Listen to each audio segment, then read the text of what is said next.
O meu convidado de hoje nasceu em Lamego, é enfermeiro, escritor e terapeuta. Atualmente trabalha no Hospital Dona Estefânia, publicou 3 livros e desenvolveu o conceito de escrita como ferramenta de autoconhecimento que promove através da realização de workshops e palestras. Bem-vindo, Ricardo Sousa Fonseca. Em primeiro lugar, muito obrigado por aceitar o meu convite para esta conversa. Foi o gosto por aconselhar e cuidar os outros que o levou a seguir este percurso profissional? Olá, muito bom dia, muito obrigado pelo convite para a entrevista. De facto, foi um bocado essa vertente de cuidar do outro, de poder fazer algo pelo outro, que me levou a enverdar por estes caminhos todos, quer como enfermeiro, também quer relacionado com a escrita, e daí todo o caminho que eu tenho criado neste momento e que tenho calcorreado está muito relacionado com o facto de poder fazer algo pelo outro, ou seja, cuidar do outro. E agora ia pedir ao Ricardo para ler um texto que publicou recentemente no Facebook e que fala precisamente disso e que eu selecionei. Cuidar. Cuidar esta nobre arte que não é de todo exclusiva para as profissões que desempenham as suas funções nesta área. O cuidar exige intenção em cada ato. Sem intenção não cuidamos. O cuidar exige autoconhecimento, uma gestão adequada para que possamos ser promotores da gestão de saúde para aqueles que cuidamos. O cuidar está relacionado com a gratidão. Estarmos gratos porque existe alguém que me aceita nos nossos cuidados, alguém que permite que cuidemos de forma mais ou menos invasiva, mais ou menos permissiva e partilhada. O cuidar está associado à reciprocidade. Quando cuidamos, estamos a ser cuidados, mesmo que não estejamos conscientes de tal fato. As nossas emoções estão a ser trabalhadas nesta relação única vital. O cuidar está inerente a qualquer contexto, pessoa, situação. O cuidar é uma arte e para a qual tens que tornar artista, artesão, trabalhando as emoções, essa grandiosa matéria-prima. Queres cuidar? Permite que cuidem de ti. Cuida-te para que possas potenciar os teus cuidados. Acho que este texto define precisamente aquilo que estávamos a falar. E agora vamos falar de outra questão. Assumiu em outras entrevistas que a escrita surgiu na sua vida, no início da adolescência, como forma de colmatar uma dificuldade em partilhar sentimentos com os outros.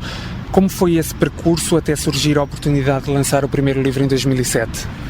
Eu comecei a escrever já desde muito cedo, eu costumo dizer foi desde os 12, apesar de eu ter começado a escrever antes, mas foi a partir dos 12, 13 anos, na pré-adolescência, comecei a usar a escrita para partilhar muito as minhas emoções, partilhar aquilo que eu sentia, aquilo que eu vivia e que sempre tive dificuldade, que ainda hoje mantenho, em parte em falar sobre mim aos outros. E como tinha essa dificuldade de contar aquilo que eu sentia e o que passava, sempre fui muito fechado para mim próprio nesse aspecto, portanto a escrita foi sempre o meu refúgio. Tanto que o livro que falei nessa questão de lançado em 2007, o primeiro livro, A Chave do Labirinto, é uma coletânea desses textos que eu fui escrevendo até à data e que de facto foram a minha forma de me mostrar aos outros aquilo que eu sentia e também aquilo que eu sou. E de que forma a escrita moldou a sua identidade? Muito. A escrita fez com que eu me conhecesse melhor, fez com que eu reconhecesse muitos aspectos da minha vida e ajudou-me a limar grandes e pequenas arestas da minha personalidade. Ajudou-me, de facto, a criar uma identidade totalmente diferente. E os 2 primeiros livros que escreveu são muito intimistas. O que tinha em mente quando resolveu partilhar o seu percurso pessoal com os leitores? Acima de tudo, queria mostrar quem eu sou. Apesar de muitas pessoas não gostarem de mostrar quem são e como são, eu achei que estava na altura das pessoas me conhecerem um bocado melhor. E a única forma que eu tinha de o fazer era através da escrita, visto, como há bocado eu tinha dito, que oralmente eu não tinha esse jeito para fazer isso. E de facto eu senti essa necessidade, não de uma exposição, porque todos os textos que estão nesses livros não são de todo diretos, são tudo através de metáforas, são textos que eu crio histórias, em que contam a minha história e acima de tudo, para que as pessoas se identificassem um bocado com as minhas histórias e que se relacionassem com as suas nas minhas. E neste terceiro livro, o que pretendeu oferecer aos leitores? Este terceiro livro, de facto, é muito diferente dos outros 2, no aspecto de qualquer tipo de escrita, porque é muito ensinado para as reflexões. Levar as pessoas a refletirem sobre a vida mas ao mesmo tempo é o percurso que eu tenho feito na minha vida, essa tal identidade que há bocado falávamos, que eu desenvolvi com a escrita. Foi a escrita que me levou a muitas questões, que me levou também a muitas respostas, e com este livro é a transformação de todas as perguntas que eu tenho feito a mim próprio, as respostas, algumas que eu tenho encontrado, porque há respostas que iremos encontrar ao longo da nossa vida, e que me fez lançar o terceiro livro mesmo com esse sentido. E o Ricardo tem uma escrita muito realista, fala da vida, das emoções. Nunca pensou escrever ficção? Não, já fiz vários projetos muito pessoais que apaguei tudo porque não quero dizer que não tenho jeito, nunca também me esforcei nesse aspecto, porque para mim eu sou muito mais a nível de emoções, mas emoções reais, emoções do dia-a-dia, das pessoas com quem me cruzo, das pessoas que eu conheço. E para mim, como escritor, não me faz sentido criar uma história em volta de emoções, quando as próprias pessoas já têm histórias riquíssimas e com muitas emoções que podem ser partilhadas através da escrita. E quem quiser adquirir algum destes 3 livros, o que deve fazer?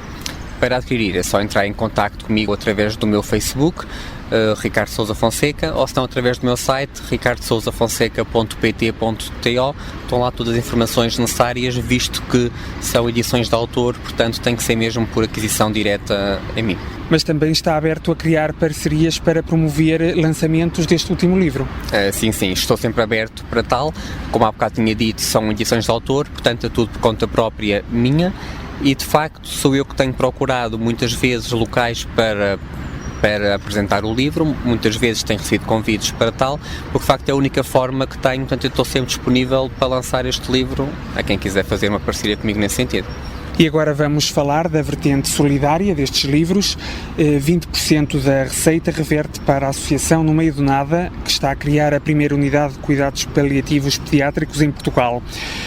Como surgiu essa ideia e esse gosto pelos cuidados paliativos? Sei que neste momento frequenta um mestrado em cuidados paliativos e gostava de trabalhar na área.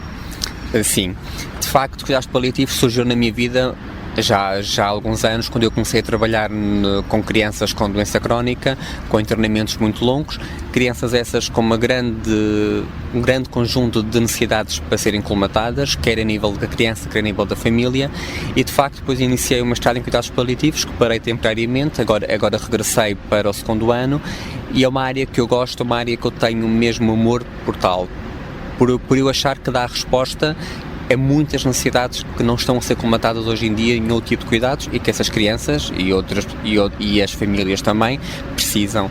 E de facto depois surgiu a ideia dessa associação, que eu fui a um congresso que eles fizeram há um ano atrás, e de facto eu identifiquei-me imenso com os valores, com os objetivos, com a grande e fantástica ideia do projeto de criar a primeira unidade de cuidados em Portugal, e também posso salientar na Península Ibérica, que não existe nenhuma nesse contexto, e de facto tinha todo sentido a venda do meu livro ser para apoiar um projeto com o qual me identifico.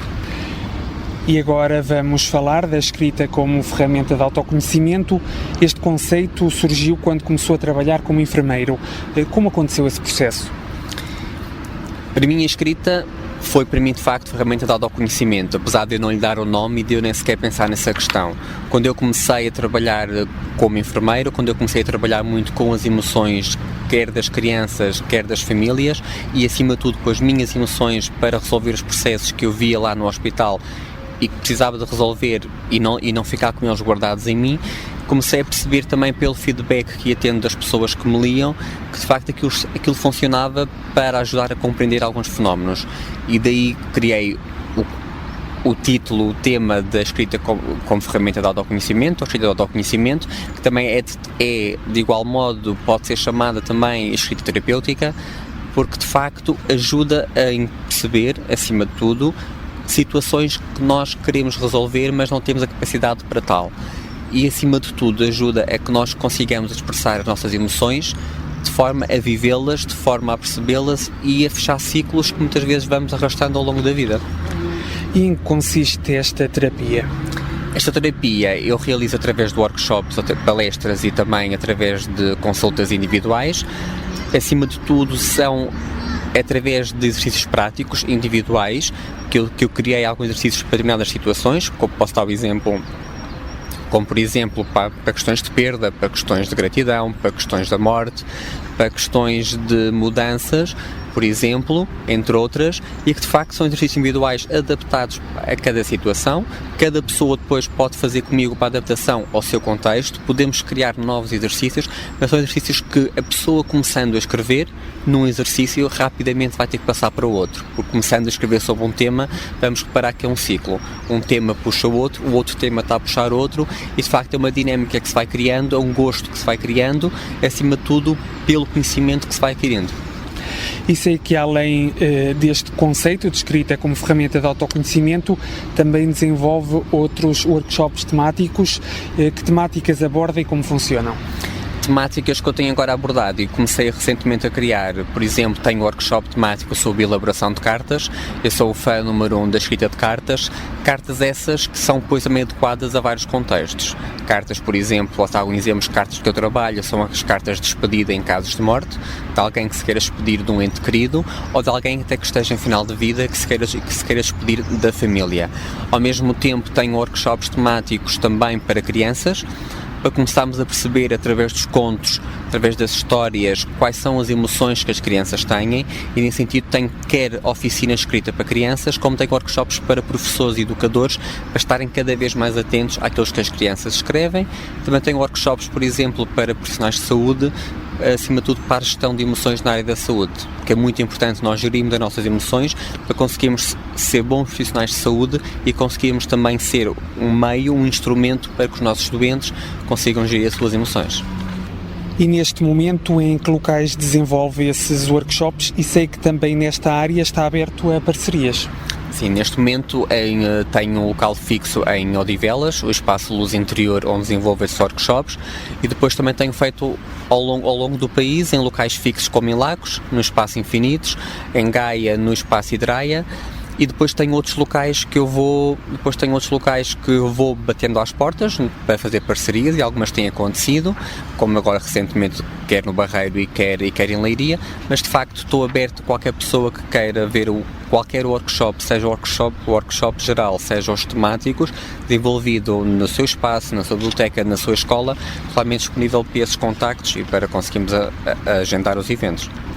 E aquelas consultas individuais devem ser feitas presencialmente ou poderão ser feitas através da internet ou outros meios? Sim, a consulta individual é a primeira consulta, faço questão que seja presencial e faço questão que seja em um desses espaços. Porém, depois pode haver a opção de fazer a continuidade por via internet, caso a pessoa assim o queira. Acima de tudo, depois também pode haver a contrapartida de ser feito em outro local onde a pessoa se sinta mais confortável. Pode ser em casa da pessoa, pode ser num espaço público, mas ao mesmo tempo reservado, como um jardim como neste onde estamos hoje a fazer a entrevista. Não tem que haver a obrigatoriedade de ser um espaço para a pessoa também não se sentir um bocado enclausurada, porque acima de tudo convém que seja realizado num ambiente que dê conforto.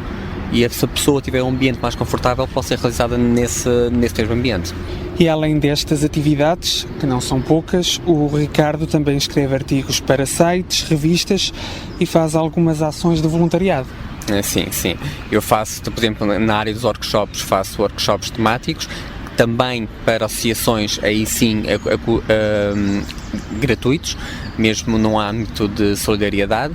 Acima de tudo, também muitas vezes os workshops tinha associado uma campanha que era cada inscrito teria que levar um alimento não perecível para se entregar a uma associação local da cidade onde eu fosse ter o workshop. E sim, também tenho revistas para as quais escrevo, com alguma regularidade, quer sejam revistas online, quer sejam revistas físicas, tudo com temáticas relacionadas com a área do desenvolvimento pessoal. E provavelmente algumas pessoas em casa pensavam que faziam muitas coisas ao mesmo tempo e agora perceberam que nem por isso, vendo o exemplo do Ricardo. Qual é o truque para administrar o tempo tão bem? Acima de tudo, o truque para administrar o tempo, mais do que administrar o tempo, porque uma coisa é certa e é algo que eu digo sempre nos meus workshops, o tempo é igual para toda a gente. Nós temos 24 horas, ponto. Ninguém tem mais, ninguém tem menos. Tomaria eu que o meu dia tivesse 48, que então há mais coisas que estaria a fazer. De facto, é uma gestão de prioridades. É saber aquilo que é prioritário na nossa vida. E o que deve ser prioritário é aquilo que nos faz mover por amor por gosto, por vontade e que nos faça sentido. Se eu me dedicar, como eu me dedico, àquilo que amo, àquilo que me faz sentido na minha vida, o tempo dá-me para tudo. Dá-me para a escrita, dá-me para a família, dá-me para os amigos, dá-me para o trabalho, porque de facto eu faço as coisas que gosto, faço as coisas que amo e de facto não me custa aqueles momentos que sim, que existem de cansaço.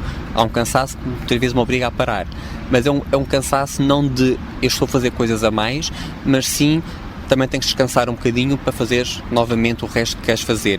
Mas de facto, se as pessoas se dedicarem àquilo que amam e se tornarem prioritários na sua vida, o tempo chega perfeitamente.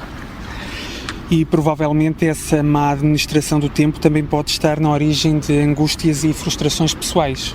Sim, porque as pessoas põem muitas expectativas para aquilo que querem fazer e que não podem.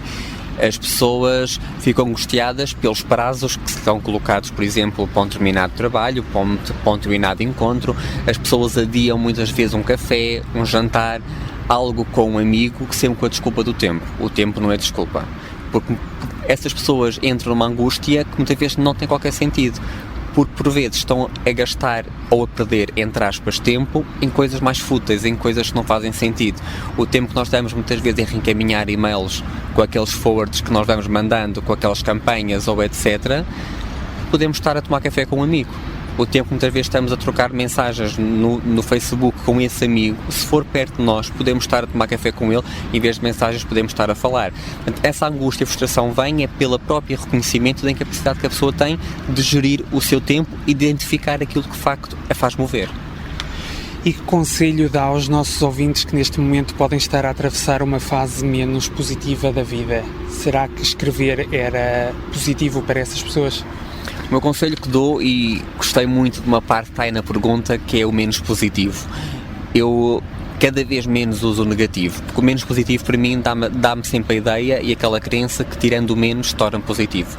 E de facto, se alguém estiver neste momento a atravessar um momento menos positivo, pense e faça a comparação com o que será positivo mediante o processo que está a viver e escreva. Escreva que de facto a escrita, e não é por estar a puxar a brasa à minha sardinha, não é por estar a falar daquilo que para mim faz sentido, para mim se fez sentido, para mim teve resultado, foi a forma que eu encontrei e utilizei para passar momentos muito difíceis da minha vida, foi através da escrita. Eu usei outros meios, quer a nível de psicologia, quer a nível de outras terapias, em momentos muito complicados da minha vida, mas foi através da escrita que eu consegui esse encontro. Então, se a pessoa estiver a atravessar um momento menos positivo, seja qual for, escreva.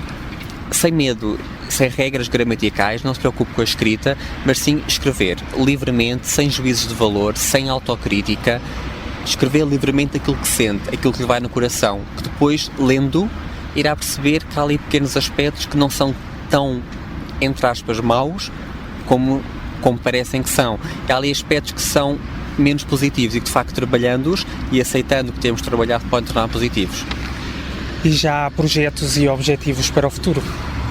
Sim, isso, projetos tenho sempre, eu não consigo estar parado, e a minha mente está sempre a criar.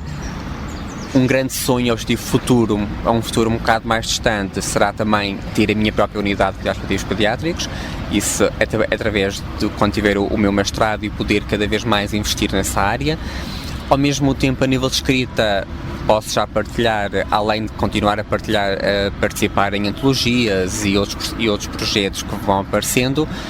À partida, se tudo correr bem, no final do ano lançarei o meu quarto livro, esse sim dedicado à enfermagem, que será o Cuidar em Pediatria, e com as reflexões do que é cuidar em pediatria, do que é para mim ser enfermeiro de pediatria, a cuidar de crianças com doença crónica, para ser acima de tudo um testemunho de todas as aprendizagens que aquelas crianças e famílias deram para a minha vida e de que forma também poderei ser uma influência para outros enfermeiros e outros profissionais que trabalham com crianças. Portanto, projetos estão sempre já na minha mente, mas também outros projetos que outras pessoas me queiram propor, eu estou sempre aberto para tal. E resta-me agradecer mais uma vez a disponibilidade para esta pequena conversa e eu gostaria de pedir que deixasse novamente os contactos. Se algum dos nossos ouvintes quiser entrar em contacto com o Ricardo, como é que pode fazer? Então, para entrar em contato comigo tem 3 hipóteses. Tenho o meu site, ricardosousafonseca.pt.to. No Facebook pode-me procurar por Ricardo Sousa Fonseca, que encontra a minha página. Também pode usar o meu e-mail, percursosdevida@gmail.com, e qualquer questão que precisem estejam à vontade, que eu estou disponível, e que também quero agradecer o convite para a entrevista.